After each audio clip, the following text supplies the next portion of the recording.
ഒരായത്ത് ആരോടുന്നു അവന്റെ വീടിന് മലക്കുകൾ കാവൽ നിൽക്കും, ശൈത്താൻ ഓടും. അള്ളാഹു രക്ഷപ്പെടുത്തുമാറാകട്ടെ. ഓതുവല്ലേ സന്തോഷത്തോടെ പറ മനുഷ്യ. ശൈത്താൻ ഓടാൻ പറ്റത്തില്ല, അവൻ പറയും വേണ്ടാന്ന് പറ. ഓതുവല്ലേ. ഇതാരാ പറഞ്ഞു കൊടുത്തെന്നറിയോ? പലർക്കും പേടി, വീടിന്റെ പ്രമാണം വല്ലോ ഇയാള് ചോദിക്കുമെന്നാ. പെണ്ണുങ്ങൾക്ക് ഇനി കൈ കിടക്കണ സ്വർണം കാണോ ഊരിയാലോ എന്ന് പേടിച്ചിട്ടാ. വേണ്ട പെങ്ങളെ, അല്ലാഹു സുബ്ഹാനഹു വ തആല നിനക്ക് നൽകിയിരിക്കുന്ന നിഅമത്തുകൾ മുഴുവനും മരിക്കുവോളം നിലനിൽക്കണമെങ്കിൽ നീ കഷ്ടപ്പെട്ടുകൊണ്ട് അധ്വാനിച്ചുകൊണ്ട് നേരായ മാർഗത്തിൽ സമ്പാദിച്ചു വീട് കെട്ടി ആ വീട് പോകൂല, നിന്റെ കച്ചവടം പോകൂല, നീ നഷ്ടത്തിലാകൂല, നിന്നെ അല്ലാഹ് പട്ടിണി കിടൂല, ദാരിദ്ര്യം തരൂല. അള്ളാഹു നൽകിയിരിക്കുന്ന നിഅമത്തുകൾ മുഴുവനും നിലനിൽക്കണമെങ്കിൽ അള്ളാഹുവിന്റെ ഖുർആനിലെ ഒരായത്ത് ഓതിയാ മതി എന്ന് നബി മുഹമ്മദ് മുസ്തഫ. എന്ത് ചെയ്താ മതി? എന്ത് ചെയ്താ മതി? പറചങ്ങാതിമാരെ, അള്ളാഹുവിന്റെ ഖുർആനിലെ ഒരായത്ത് ഓതണം. അള്ളാഹു ഭാഗ്യം നൽകുമാറാകട്ടെ. അള്ളാഹു ഭാഗ്യം നൽകുമാറാകട്ടെ. അപ്പൊ ഇൻഷാ അല്ലാഹ് പറഞ്ഞു തരട്ടെ. ആയത്ത് വേണോ വേണ്ടേ? വേണം. 11:30 വരെ ഇരിക്കുമല്ലേ? 11:30 വരെ ഇരിക്കല്ലേ? 11:30 പറഞ്ഞുതരാം ഇൻഷാ അല്ലാഹ്. അവിടെ ഇരിക്കുക. നീ വിചാരിച്ചു വെറുതെ ഇതൊക്കെ അങ്ങ് നിൽക്കുമെന്ന്? വെറുതെ ഇതൊന്നും നിൽക്കൂല. അതിന് ചെയ്യേണ്ട ചില കാര്യങ്ങളുണ്ട്. അപ്പൊ ഇൻഷാ അല്ലാഹ് അവസാനം പറഞ്ഞു സന്തോഷത്തോടെ പിരിയണം. അള്ളാഹു ഭാഗ്യം നൽകുമാറാകട്ടെ. എല്ലാവരും ഒരു 3 സ്വലാത്ത് പറ. ചിലരുടെ ശരീരത്തെ ശൈത്താൻ കൂടിയിട്ടുണ്ടെന്ന് പോകട്ടെ. ബിസ്മില്ലാ. സല്ലല്ലാഹു അലാ മുഹമ്മദ്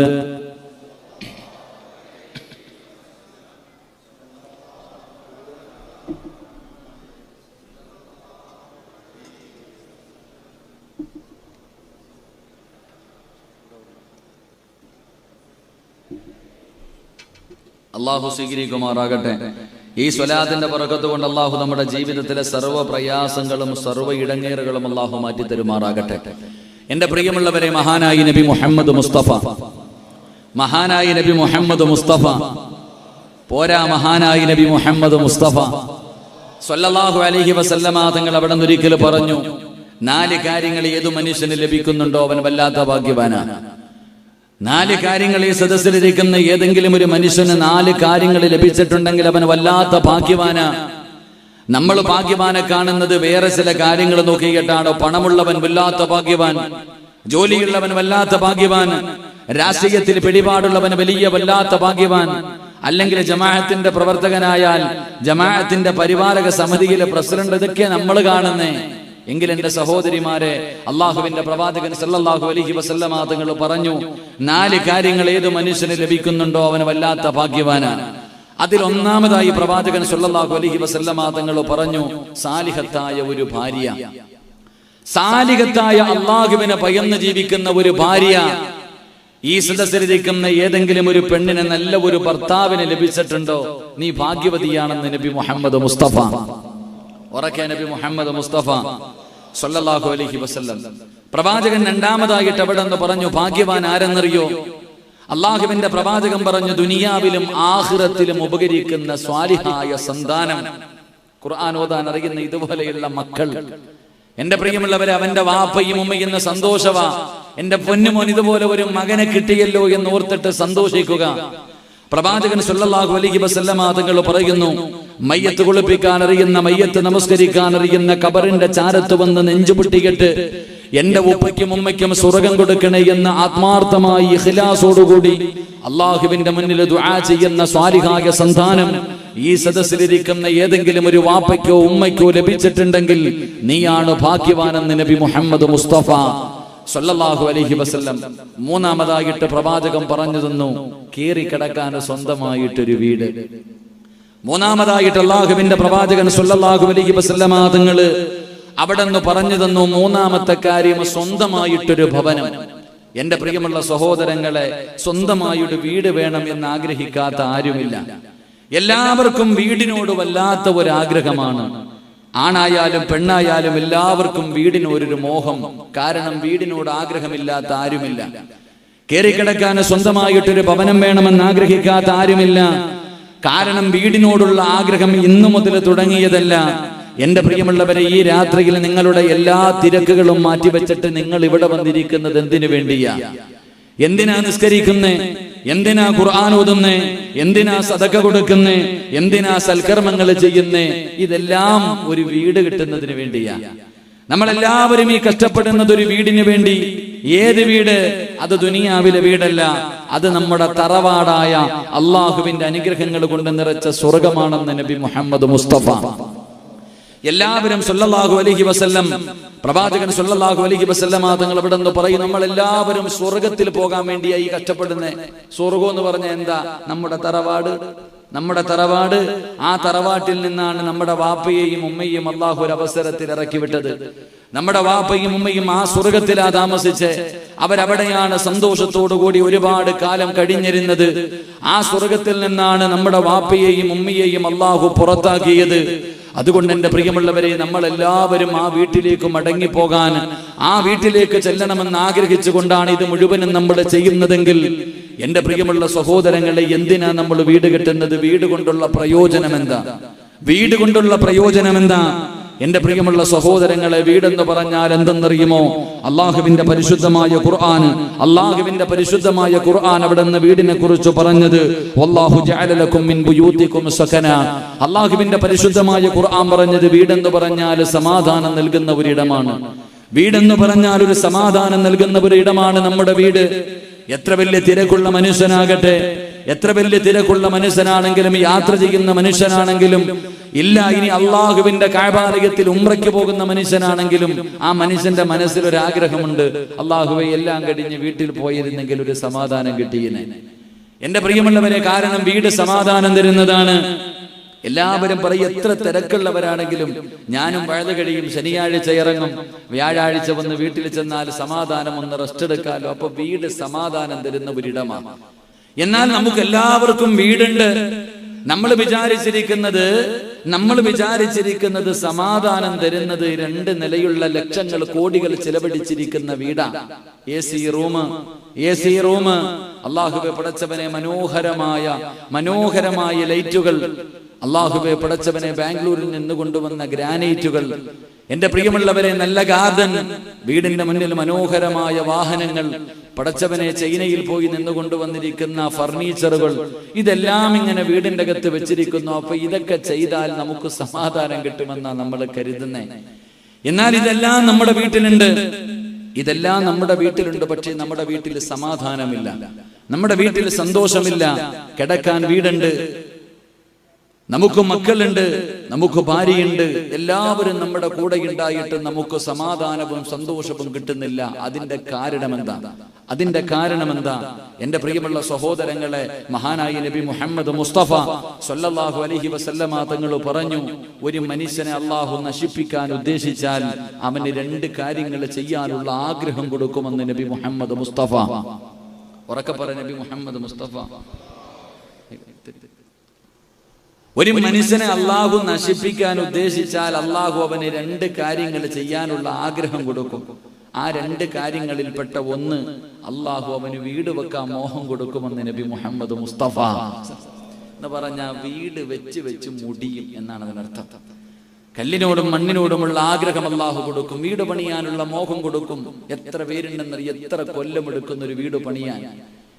അവങ്ങനെ വീട് വെച്ച് തന്റെ സമ്പാദ്യം മുഴുവനും വീട് വെക്കുന്നതിന് വേണ്ടി ചിലവഴിച്ചു. ചിലര് ലോൺ എടുത്തിട്ട് വീട് വെച്ചിട്ട് മുടിയ, അങ്ങനെയുണ്ട് എന്റെ പ്രിയമുള്ളവരെ. എന്നാൽ എന്റെ പ്രിയപ്പെട്ട സഹോദരങ്ങളെ, സ്വന്തമായി ഒരുപാട് കാലം കഷ്ടപ്പെട്ട് ഒരു വീടുണ്ടാക്കി അവസാനം ആ വീട്ടിലേക്ക് താമസം കയറുന്നതിന്റെ തലേ ദിവസം മരിച്ചുപോയ എത്ര പേരെ നമുക്കറിയാം. അവസാനം നാട്ടുകാരും കുടുംബക്കാരും വെള്ള തുണിയിൽ പൊതിഞ്ഞിട്ട് തന്റെ ജനാസ പള്ളിയിലേക്ക് കൊണ്ടുപോകുമ്പോൾ കുടുംബക്കാര് പറയുന്നു, സ്വന്തമായി ഒരുപാട് കഷ്ടപ്പെട്ടുണ്ടാക്കിയ വീടല്ലേ, 1 മിനിറ്റെങ്കിലും ആ വീടിന്റെ അകത്ത് ആ ജനാസയൊന്ന് കയറ്റിവെച്ചിട്ട് പോകും. ഇതുപോലെ വളരെ മനസ്സിന് വല്ലാത്ത വേദനകൾ ഉണ്ടാക്കുന്ന കാഴ്ചകൾ നമ്മൾ കാണുന്നവരാ. എന്റെ പ്രിയമുള്ളവരെ, നമ്മുടെ വീടിന്റെ അകത്ത് സന്തോഷവും സമാധാനവും ഇല്ലാത്തത് എന്തുകൊണ്ടെന്നറിയോ? മഹാനായ നബി മുഹമ്മദ് മുസ്തഫ സല്ലല്ലാഹു അലൈഹി വസല്ലമ തങ്ങളുടെ മുന്നിലേക്ക് ഒരു മനുഷ്യൻ വന്ന് കരഞ്ഞുകൊണ്ട് പറഞ്ഞു, യാ റസൂലല്ലാഹ്, എനിക്കൊരു തറവാടുണ്ടായിരുന്നു നബിയെ. എനിക്കൊരു വീടുണ്ടായിരുന്നു നബിയെ, അവിടെ എൻ്റെ ഉമ്മയും എൻ്റെ വാപ്പയും എൻ്റെ ഭാര്യയും എൻ്റെ മക്കളും എൻ്റെ കൂടപ്പുറപ്പും ഞങ്ങൾ എല്ലാവരും വളരെ സന്തോഷത്തോടു കൂടി അവിടെ ജീവിച്ച്, നല്ല പണമുണ്ട്, നല്ല കച്ചവടമുണ്ട്, എല്ലാവർക്കും ആരോഗ്യമുണ്ട്, എല്ലാവരും സന്തോഷത്തോടു കൂടിയാ കഴിഞ്ഞത്. ഞാൻ സ്വന്തമായിട്ടൊരു വീട് വെച്ചു. ആ ചെറുപ്പക്കാരൻ പറയുകയാ, ഞാൻ സ്വന്തമായിട്ടും മറ്റൊരു വീട് വെച്ചു. ഞാൻ ആ വീട്ടിലേക്ക് താമസിക്കാൻ വേണ്ടി കടന്നു ചെന്നു. നബിയേ, ഞാൻ അവിടെ താമസിക്കാൻ തുടങ്ങിയതിന് ശേഷം എൻ്റെ കച്ചവടം മുഴുവനും തകർന്നു തരിപ്പണമായി. എൻ്റെ മക്കളും മരിച്ചു നബിയെ. എൻ്റെ മക്കൾ ആ വീട്ടിൽ പോയതിനു ശേഷം മരിച്ചുപോയി നബിയെ. എനിക്കും എൻ്റെ ഭാര്യയ്ക്കൊക്കെ വല്ലാത്ത രോഗങ്ങളും പ്രയാസങ്ങളും പ്രതിസന്ധികളും നബിയെ മാനസികമായി വല്ലാതെ തകർന്നുപോയി. എനിക്ക് വേണ്ടി ഒന്ന് ദുആ ചെയ്യുമോ എന്ന് പ്രവാചകൻ സ്വല്ലല്ലാഹു അലൈഹി വസല്ലമ തങ്ങളോട് ചോദിച്ചപ്പോൾ പ്രവാചകൻ ആ ചെറുപ്പക്കാരനോട് പറഞ്ഞത് ആ വീട് ഒഴിവാക്കാനാ. അള്ളാഹു നമുക്ക് ഈമാൻ നൽകി അനുഗ്രഹിക്കുമാറാകട്ടെ. പ്രവാചകൻ ആ ചെറുപ്പക്കാരനോട് പറഞ്ഞത് നിനക്ക് ആ വീട് ചേർന്നതല്ല, നീ അത് ഒഴിവാക്കാനാ പറഞ്ഞേ. എന്റെ പ്രിയമുള്ളവരെ, അതുകൊണ്ട് നമ്മുടെ വീടുകളിൽ സന്തോഷവും സമാധാനവും ഇല്ലാത്തതിന്റെ കാരണം എന്തെന്നറിയുവോ? നമ്മുടെ വീട്ടിൽ അള്ളാഹുവിന്റെ റഹ്മത്തിന്റെ മലക്കുകളുടെ സാന്നിധ്യം ഇല്ലാത്തത് കൊണ്ടാണ്. അള്ളാഹു നമുക്ക് ഈമാൻ നൽകി അനുഗ്രഹിക്കുമാറാകട്ടെ. നമ്മുടെ വീട്ടിൽ സന്തോഷവും സമാധാനവും ഇല്ലാത്തതിന്റെ ഒന്നാമത്തെ കാരണം നമ്മുടെ വീട്ടിൽ അള്ളാഹുവിന്റെ റഹ്മത്തിന്റെ മലക്കുകൾ വരുന്നില്ല. അള്ളാഹുവിന്റെ മലക്കുകളുടെ സാന്നിധ്യം നമ്മുടെ വീട്ടിലില്ല. പിന്നെ അവിടെ ആരാ ഉള്ളത്? ശൈത്താനും അവന്റെ മക്കളുമാണ് നമ്മുടെ വീടിന്റെ അകത്ത് താമസിക്കുന്നത്. അള്ളാഹു നമുക്ക് ഈമാൻ നൽകി അനുഗ്രഹിക്കുമാറാകട്ടെ. അതുകൊണ്ട് എൻ്റെ പ്രിയമുള്ള സഹോദരങ്ങളെ, നമ്മുടെ വീട്ടിൽ അടങ്ങിയിരിക്കുന്ന, നമ്മുടെ ശരീരത്തിൽ കൂടിയിരിക്കുന്ന ശൈത്താനെ ഇറക്കി വിട്ടിട്ട് അവിടെ മലക്കുകളെ കൊണ്ടുവന്ന് താമസിപ്പിക്കണം. അള്ളാഹു ഭാഗ്യം നൽകി അനുഗ്രഹിക്കുമാറാകട്ടെ. അള്ളാഹു ഭാഗ്യം നൽകി അനുഗ്രഹിക്കുമാറാകട്ടെ. ചില സ്ഥലങ്ങളിൽ, ചില ഭൂമികളിൽ, ചില വീടുകളിൽ ശൈത്താൻ ഉണ്ടെന്ന്. കാരണം ഹദീസിൽ കാണാം, പ്രവാചകൻ സ്വല്ലല്ലാഹു അലൈഹി വസല്ലമ തങ്ങളും സ്വഹാബത്തും ഒരു യുദ്ധം കഴിഞ്ഞു മടങ്ങി വരുമ്പോ സ്വഹാബികൾ പറഞ്ഞു, നബിയെ വല്ലാത്ത ക്ഷീണം നബിയെ, നമുക്കൊന്ന് കിടന്നുറങ്ങാം, ഒരല്പസമയം കിടന്നുറങ്ങിയിട്ട് നമുക്ക് യാത്ര തുടങ്ങാം. പ്രവാചകൻ അനുവാദം കൊടുത്തു. എല്ലാ സ്വഹാബികളും നബിയും എല്ലാവരും കൂടെ ഒരു ഭാഗത്ത് അവരവർ കടന്നൊരു ഭൂമിയിൽ കിടന്നുറങ്ങി. അവസാനം എൻ്റെ പ്രിയമുള്ളവരെ, പ്രവാചകൻ സ്വല്ലല്ലാഹു അലൈഹി വസല്ലമ തങ്ങൾ ഉറക്കത്തിൽ നിന്ന് ഞെട്ടി ഉണരുന്നു. സ്വഹാബ, എന്തേ സഹാബ, എഴുന്നേക്ക് സഹാബ. പ്രവാചകൻ വല്ലാത്ത പരിഭ്രമത്തോടെ. കാരണം എന്തെന്നറിയോ? സുബഹി നമസ്കാരം ഖളാ ആയി പോയി. എൻ്റെ പ്രിയമുള്ളവരെ, പ്രവാചകന്റെയും സ്വഹാബാക്കളുടെയും സുബഹി നമസ്കാരം ഖളാ ആയി. എല്ലാവരും ഉറങ്ങി. ബിലാൽ തങ്ങളോട് ചോദിച്ചു, എന്തേ ബിലാലെ വിളിക്കാഞ്ഞേ? നബിയെ, എല്ലാവരും ഉറങ്ങി, ഞാനും ഉറങ്ങിപ്പോയി നബിയെ. പ്രവാചകൻ സ്വല്ലല്ലാഹു അലൈഹി വസല്ലമ തങ്ങൾ പറഞ്ഞു, എല്ലാവരും വാഹനത്തിൽ കയറാൻ. പെട്ടെന്ന് വാഹനത്തിൽ കയറാൻ ധൃതി കാണിച്ചു. എല്ലാവരും കയറാൻ പറഞ്ഞു. പെട്ടെന്ന് എല്ലാവരും വാഹനത്തിൽ കയറി. എല്ലാവരും അവിടെ നിന്ന് യാത്ര പോയി. പ്രവാചകൻ സ്വല്ലല്ലാഹു അലൈഹി വസല്ലമ തങ്ങളോട് സ്വഹാബത്ത് ചോദിച്ചു, നബിയെ, എന്തേ എല്ലാവരും പെട്ടെന്ന് പോകാൻ പറഞ്ഞത്? ഇത്രയും ധൃതി കാണിച്ച് ഓടാനുള്ള കാരണം എന്താ? പ്രവാചകൻ അവിടെ നിന്ന് പറഞ്ഞ മറുപടി, നമ്മളിൽ എല്ലാവരും സുബഹി ഖളാ ആക്കിയിട്ട് ഉറങ്ങിയെങ്കിൽ ആ ഭൂമിക്ക് എന്തോ പ്രശ്നമുണ്ട്, അവിടെ ശൈത്താനിന്റെ സാന്നിധ്യമുണ്ടെന്ന് നബി മുഹമ്മദ് മുസ്തഫ. ഉറക്കെ നബി മുഹമ്മദ് മുസ്തഫ സ്വല്ലല്ലാഹു അലൈഹി വസല്ലം. അതുകൊണ്ട് എൻ്റെ പ്രിയമുള്ള സഹോദരങ്ങളോട്, വീടിൻ്റെ അകത്ത് സന്തോഷവും സമാധാനവും നമുക്ക് വേണം. നമ്മൾ കഷ്ടപ്പെട്ടുണ്ടാക്കിയ വീടിൻ്റെ അകത്ത് ഒരു രാത്രിയെങ്കിലും സന്തോഷത്തോടെ കിടന്നുറങ്ങാൻ കഴിഞ്ഞില്ലെങ്കിൽ പിന്നെ എന്തിനാണ് ഈ കഷ്ടപ്പെട്ടത്? അതുകൊണ്ട് സഹോദര, റഹ്മത്തിന്റെ മലക്കുകൾ നമ്മുടെ വീട്ടിലേക്ക് കടന്നു വരണം. അവിടെ കഴിഞ്ഞുകൂടുന്ന ശൈത്താന്മാരെ മുഴുവനും ഇന്നത്തെ ദിവസത്തോടുകൂടി അടിച്ചു പുറത്താക്കണം. അള്ളാഹു നമുക്ക് ഈമാൻ നൽകുമാറാകട്ടെ. അപ്പൊ അടിച്ചു പുറത്താക്കാനുള്ള വഴി എന്താണെന്നാണ് ഞാൻ പറഞ്ഞു തരുന്നത്. അള്ളാഹു നമുക്ക് ചെയ്യാൻ ഭാഗ്യം നൽകി അനുഗ്രഹിക്കുമാറാകട്ടെ. അപ്പൊ ഇൻഷാ അല്ലാഹ് ഇന്ന് മുതൽ തുടങ്ങല്ലേ. വീടിന്റെ അകത്തും നിന്റെ ശരീരത്തും കൂടിയിരിക്കുന്ന ശൈത്താനെ ഇന്ന് പുറത്താക്കല്ലേ? അതോ കെട്ടിപ്പിടിക്കുക? അവനെ പുറത്താക്കിയിട്ട് മലക്കുകളെ ഇറക്കുന്നോ, അതോ മലക്കിനെ പുറത്താക്കിയിട്ട് ശൈത്താന്റെ കൂടെ കൂടുന്നോ? എന്ത് വേണം? പറ മനുഷ്യന്മാരെ, എന്ത് വേണം? റഹ്മത്തിന്റെ മലക്ക് വേണോ, ശൈത്താൻ വേണോ? എന്ത് വേണം? പറ ചങ്ങായിമാരെ, മലക്കുകളെ വേണോ, ശൈത്താനെ വേണോ? ഉറക്കപ്പറ, നിന്റെ നാവ് കൊണ്ടെന്ന് കേൾക്കട്ടെ. ഉറക്കപ്പറ, മലക്കുകളെ വേണം. താല്പര്യമുള്ളവർ കൈപൊക്കിക്കേ. ഇൻഷാ അല്ലാഹ്. എല്ലാം ഇറക്കാൻ തയ്യാറായിക്കോ. ഇന്നിറങ്ങി ഓടും. ഈ പറയുന്ന കാര്യങ്ങളെങ്ങാണം നിങ്ങൾ ആരെങ്കിലും ചെയ്ത, നിന്റെ വീടിന്റെ മുകളിൽ ശൈത്താൻ കയറിയിരിക്കും. വാപ്പ ശൈത്താൻ വീടിന്റെ മുകളിൽ കയറി ഇരുന്നിട്ട് ഒരു വഴ നടത്തും. മക്കളെ, ഇന്ന് വരെ ഇവിടെ കൂടിയതൊക്കെ കഴിഞ്ഞ് മക്കളെ, ഇനി ഇവിടെ താമസമില്ലടാ, ഓടി രക്ഷപ്പെട്ടോ. ശൈത്താൻ തന്റെ മക്കളോട് പറയാ, ഇത്രയും നാളും കഴിഞ്ഞു, സന്തോഷമായിരുന്നു, പക്ഷേ ഇനി ഇവിടെ സ്ഥാനമില്ല, ഇവിടെ അള്ളാന്റെ മലക്കുകൾ വന്നു തുടങ്ങി, ഇവിടെ ആൾതാമസം തുടങ്ങി. ഇത്രയും നാൾ ഇവിടെ ശവമായിരുന്നു. ഈ വീടിന്റെ അകത്ത് കഴിഞ്ഞതൊക്കെ മനുഷ്യനൊന്നും ആയിരുന്നില്ല, എല്ലാം മരിച്ച ശവം പോലെയായിരുന്നു. പക്ഷെ ഇവിടെ താമസം തുടങ്ങി, ഇവിടെ അള്ളാഹുവിന്റെ റഹ്മത്തിന്റെ മലക്കുകൾ വന്നു തുടങ്ങി.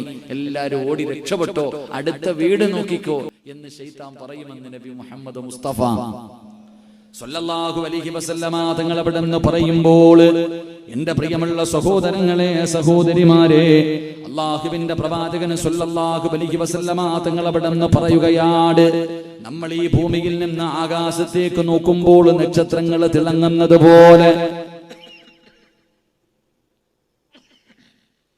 ഈ ഭൂമിയിൽ നിന്ന് ആകാശത്തേക്ക് നോക്കുമ്പോൾ നക്ഷത്രങ്ങൾ തിളങ്ങുന്നത് പോലെ മലക്കുകൾ ആകാശത്ത് നിന്ന് ഭൂമിയിലേക്ക് നോക്കുമ്പോൾ ചില വീടുകൾ തിളങ്ങുമെന്ന് നബി മുഹമ്മദ് മുസ്തഫ സ്വല്ലല്ലാഹു അലൈഹി വസല്ലമ തങ്ങൾ പറയുകയാണ്. ഈ നാട്ടിലെ ചില വീടുകൾ ഇങ്ങനെ തിളങ്ങുകയാണ്, മലക്കുകൾ കാണുകയാണ്. ആ മലക്കുകൾ ആ വീട്ടിലേക്ക് വന്നു പോവുകയാണ്. എന്റെ പ്രിയമുള്ളവരെ, പ്രവാചകൻ സ്വല്ലല്ലാഹു അലൈഹി വസല്ലമ തങ്ങൾ പറയുമ്പോൾ, നമ്മുടെ വീട്ടിലേക്ക് റഹ്മത്തിന്റെ മാലാഖമാര് ഇറങ്ങി വരണോ, അല്ലാഹുവിന്റെ റഹ്മത്തിന്റെ മലക്കുകൾ നമ്മുടെ വീട്ടിലേക്ക് കടന്നു വരണോ? അതിന്റെ കാരണം എന്തെന്നറിയുമോ? അതിന് ചെയ്യേണ്ടത് എന്തെന്നറിയുമോ? അല്ലാഹുവേ, നമ്മുടെ വീട് മലക്കിന് കാണുന്ന രീതിയിൽ നമ്മുടെ വീടിനെ നമ്മൾ അലങ്കരിക്കലാണ്, നമ്മുടെ വീടിനെ നമ്മൾ പ്രകാശിക്കലാണ്.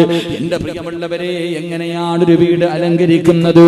അല്ലാഹുവിന്റെ പ്രവാചകൻ സ്വല്ലല്ലാഹു അലൈഹി വസല്ലമ തങ്ങൾ പറയുകയാണ്, അല്ലാഹുവിന്റെ പള്ളികൾ മുഴുവനും അല്ലാഹുവിന്റെ ഭവനങ്ങളാണ്. ലോകത്തുള്ള കഅബാലയം മുതൽ പടച്ചവനെ ഈ നാട്ടിലെ ചെറിയ ഒരു പള്ളിയാകട്ടെ, എല്ലാ പള്ളികളും അല്ലാഹുവിന്റെ വീട് തന്നെയാണ്. ഈ വീടുകൾ എങ്ങനെയാണ് അലങ്കരിക്കേണ്ടത്? അത് AC വെച്ചിട്ടല്ല, ലൈറ്റ് വെച്ചിട്ടല്ല. അല്ലാഹുവിന്റെ പള്ളികൾ അലങ്കരിക്കേണ്ടത് എങ്ങനെയെന്നറിയുമോ? അത് ഇബാദത്ത് കൊണ്ടാണെന്ന് നബി മുഹമ്മദ് മുസ്തഫ സ്വല്ലല്ലാഹു അലൈഹി വസല്ലമ തങ്ങൾ അവിടെ നിന്ന് പറഞ്ഞു തരുമ്പോൾ, എന്റെ പ്രിയമുള്ളവരെ, അല്ലാഹുവിന്റെ ഭവനം എങ്ങനെയാണ് അലങ്കരിക്കുന്നത്? അല്ലാഹുവിന്റെ വീട് അലങ്കരിക്കുന്നത് ഇബാദത്ത് കൊണ്ടാണെങ്കിൽ, എന്റെ പ്രിയമുള്ള മുസ്ലിമേ, നമ്മുടെ വീടും അലങ്കരിക്കേണ്ടത് എന്തുകൊണ്ടെന്നറിയുമോ? അതാ ആകാശത്ത് നിന്ന് ഭൂമിയിലേക്ക് മലക്കുകൾ നോക്കുമ്പോൾ പ്രകാശിക്കുന്ന ചില വീടുകൾ കാണുകയാണ്. ആ വീട് തേടിയിട്ട് മലക്കുകൾ ഇറങ്ങി വരികയാണ്. അങ്ങനെ പ്രകാശിക്കുന്ന ഒന്നാമത്തെ വീടേതാ? മുത്തുനബി പറയുന്ന സ്വഹാബാ, അത് പടച്ച റബ്ബിന്റെ മുന്നിൽ സുജൂദ് ചെയ്യുന്ന ഭവനമാണെന്ന് നബി മുഹമ്മദ് മുസ്തഫ സല്ലല്ലാഹു അലൈഹി വസല്ലമ തങ്ങൾ അവിടെ നിന്ന് പറയുമ്പോൾ, അല്ലാഹുവേ, പള്ളിയുടെ മിനാരത്തിൽ നിന്ന് ഓരോ ദിവസം 5 നേരം ഹയ്യ അലസ് സ്വലാ, ഹയ്യ അലൽ ഫലാ, അല്ലാഹുവിന്റെ പള്ളിയുടെ മിനാരത്തിൽ നിന്ന് ബാങ്ക് വിളിക്കുമ്പോൾ ഏത് വീടിന്റെ അകത്താണോ നമസ്കരിക്കുന്നത്, ഏത് വീടിന്റെ അകത്താണോ നമസ്കാരമുള്ളത്, ആ വീട്ടിലേക്ക് അല്ലാഹുവിന്റെ റഹ്മത്തിന്റെ മലക്കുകൾ കടന്നു വരുമെന്ന് നബി മുഹമ്മദ് മുസ്തഫ സ്വല്ലല്ലാഹു അലൈഹി വസല്ലമ തങ്ങൾ പറഞ്ഞു തരുമ്പോൾ, ഈ സദസ്സിലിരിക്കുന്ന വാപ്പമാര് പഠിച്ചോ, നിന്റെ നാശത്തിന്റെ ഒന്നാമത്തെ കാരണം എന്താ? നിനക്ക് സമാധാനമില്ലാത്തതിന്റെ, നിനക്ക് സന്തോഷമില്ലാത്തതിന്റെ, എല്ലാം കിട്ടിയിട്ട് പടച്ചവനെ നിന്റെ ജീവിതം ഇങ്ങനെയാകാറുള്ള കാരണമെന്താ? നിന്റെ കച്ചവടങ്ങൾ മുഴുവനും തകർന്ന് തരിപ്പണമാകാറുള്ള കാരണമെന്താ? എത്ര ഉണ്ടാക്കിയിട്ടും ഒന്നും തികയാത്തതിന്റെ കാരണമെന്താ? എന്റെ പ്രിയമുള്ളവരെ, നിന്റെ വീടിന്റെ അകത്ത് പടച്ച റബ്ബിന്റെ മുന്നിൽ സുജൂദ് ചെയ്യാത്തത് കൊണ്ടാ, അല്ലാഹുവിനെ നിന്റെ വീടിന്റെ അകത്ത് ഓർക്കാത്തത് കൊണ്ടാ. നമസ്കാരം നമ്മുടെ വീട്ടിലില്ലല്ലോ. പടച്ചവനെ, എത്ര പേരാണ് നമസ്കരിക്കുന്നത്? ആണുങ്ങൾക്ക് വീട്ടിലെ ജമാഅത്തില്ല. അല്ലാഹുവിന്റെ പ്രവാചകൻ പറഞ്ഞു, പെണ്ണുങ്ങളെ വീട്ടിലാണ് നിസ്കരിക്കേണ്ടത്. വീട്ടിൽ എവിടെയാ നിസ്കരിക്കേണ്ടതെന്നറിയുമോ? അത് വീടിന്റെ ഉള്ളറയിലാണെന്ന് നബി മുഹമ്മദ് മുസ്തഫ സ്വല്ലല്ലാഹു അലൈഹി വസല്ലമ തങ്ങൾ പറയുമ്പോൾ, എന്റെ പ്രിയമുള്ളവരെ, നമ്മുടെ വീടിന്റെ അകത്തുനിന്ന് നിസ്കാരമില്ലാതെ വന്നു, നമ്മുടെ ജീവിതത്തിൽ പ്രയാസങ്ങളായി, പ്രശ്നങ്ങളായി, പ്രതിസന്ധികളായി, വല്ലാത്ത ദുഃഖമായി. അല്ലാഹുവിന്റെ പ്രവാചകൻ പറഞ്ഞത് എന്തെന്നറിയോ? നിന്റെ നിന്റെ ജീവിതത്തിലെ സർവ്വ പ്രയാസങ്ങളും മാറാൻ ഒറ്റ വഴിയേ ഉള്ളൂ.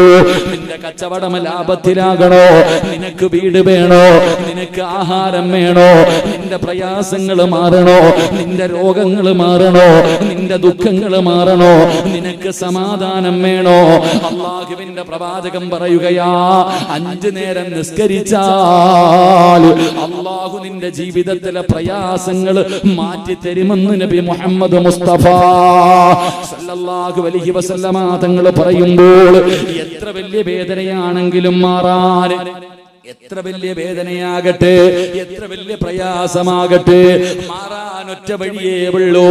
മഹാനായ ഇബ്നു മസ്ഊദ് റളിയല്ലാഹു തആല അൻഹു, ഇബ്നു മസ്ഊദ് റളിയല്ലാഹു തആല അൻഹു, ഇബ്നു അബ്ബാസ് റളിയല്ലാഹു തആല അൻഹു പടച്ചവനെ ഒരു യാത്ര കഴിഞ്ഞ് ഇങ്ങനെ അതാ യാത്രയിലാണ്.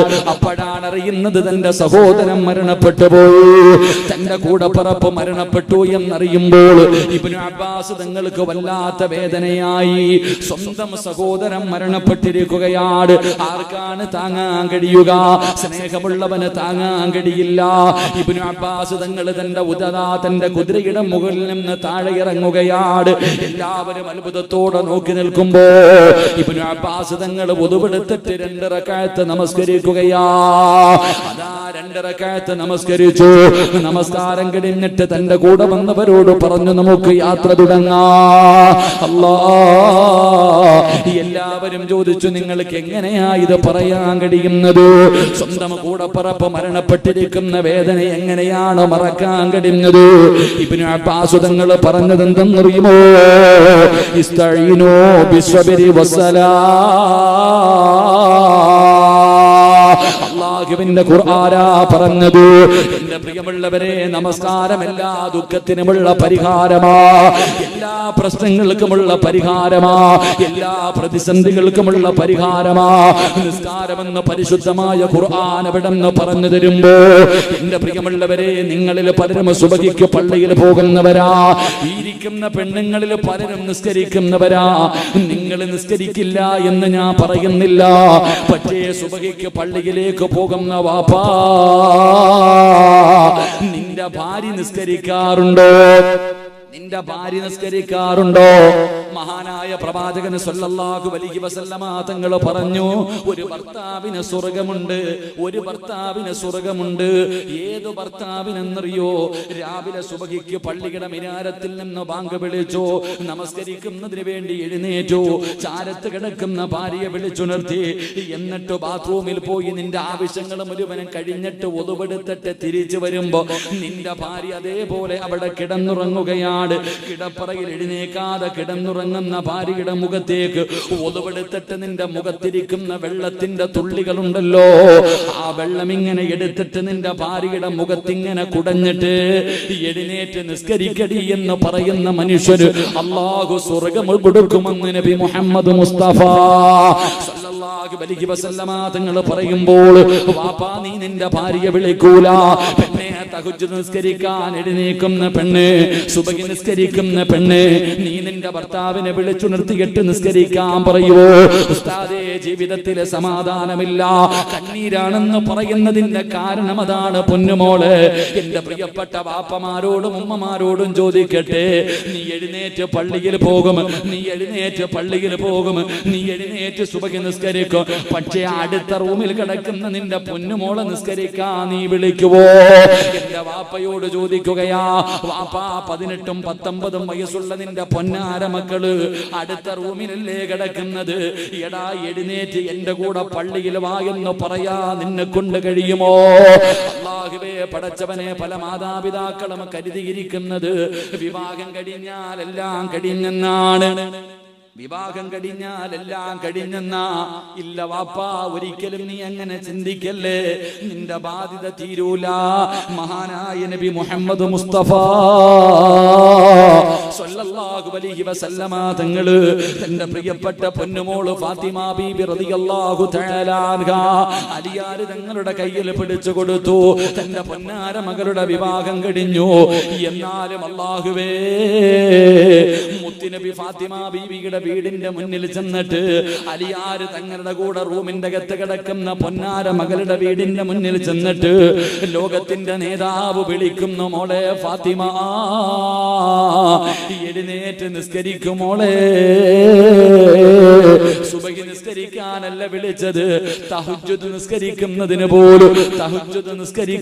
പോലും അല്ലാഹുവിന്റെ പ്രവാചകൻ തന്റെ പൊന്നാര മകളെ വിളിച്ചുണർത്തുമായിരുന്നു എന്ന് ചരിത്രം പറയുമ്പോ നിന്നെ കൊണ്ട് കഴിയുമോ ബാപ്പാ? 19 വയസ്സുള്ള പൊന്നുമോള് ഭർത്താവിന്റെ കൂടെ അടുത്ത റൂമിൽ കിടക്കുന്നുണ്ട്. നിനക്കൊന്ന് ചെന്നിട്ട് വാതിലൊന്ന് മുട്ടിയിട്ട് എഴുന്നേറ്റ് നിസ്കരിക്കും മക്കളെ. പറയാ നിനക്ക് സമയമില്ലല്ലോ. എഴുന്നേറ്റ് പള്ളിയിൽ പോകുന്ന വാപ്പയാ, കഴിയുമോ പൊന്നുമോളെ? നീ മാത്രം നിസ്കരിച്ചാ പോരാ. അല്ലാഹ് പറഞ്ഞത് നീ മാത്രം രക്ഷപ്പെട്ടാ മതിയോ? അല്ലാഹ് ഖുർആനിൽ എന്താ പറഞ്ഞത്? അല്ലാഹ് ഖുർആനിൽ എന്തേ പറഞ്ഞത്? അവിടെന്ന് പറഞ്ഞു, ഖു അൻഫുസകും വഅഹ്ലീകും നാറാ